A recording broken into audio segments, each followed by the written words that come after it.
Alright, hey, I'm going to start here with the wave manager. So I got my overarching singleton wave manager here. It has a vector of waves that the player will access whenever it needs to upgrade a wave, and that vector is initialized by a text file. Let me find that bad boy. Yeah, so this is what that looks like. Fairly human readable, but also gets parsed down here. Does a bunch of parsing business, initializes a wave data object, pushes it back, and then when the player gets made, it just accesses the waves in that vector. Yeah, theoretically, the vector could be filled with as many waves as you wanted, and then when it gets to the last wave, then it just keeps looping that wave. So you can have like an infinite number of waves. Each wave has it takes in the data, and there's a low value and a high value, so I can get random values for the centipede length, or the timers for when to spawn things, and it does all the spawning. I don't have separate spawners. I just use the alarms in teal, based on when the conditions allow it. Like when a spider dies, it's a timer for another spider. The scorpion just has a timer, and then the flea is based on the mushroom threshold. Next thing, the player profile. I don't really have a way of demonstrating that the switching works right now.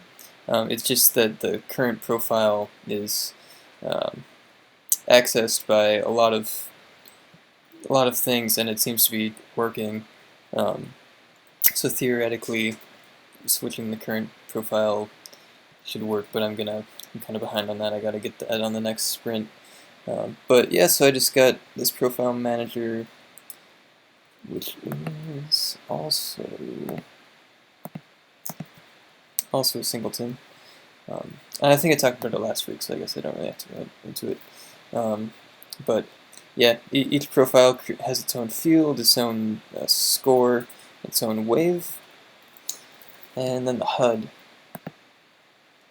Let's see, that is in text. I mean, I just took what we got for the flyweight. I added an exclamation mark here and mapped it to the player sprite, which I just put on the sprite sheet in Paint. As a little, figured that would just be easier than spawning a new game object for the live things. But yeah, I mean, you wrote it, so I guess I don't really have to talk about it, because it's working. I can demonstrate it here. Yep, the score goes up. The lives don't mean anything, but the high score does mean something.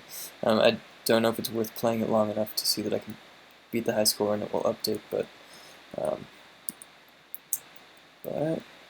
yeah, I think that's everything. Actually, one thing before I go, last week about the fly and the score manager. My implementation is still not what you're looking for, I'm fairly sure. It's a little bit better in that I am passing parameters to the score add-in.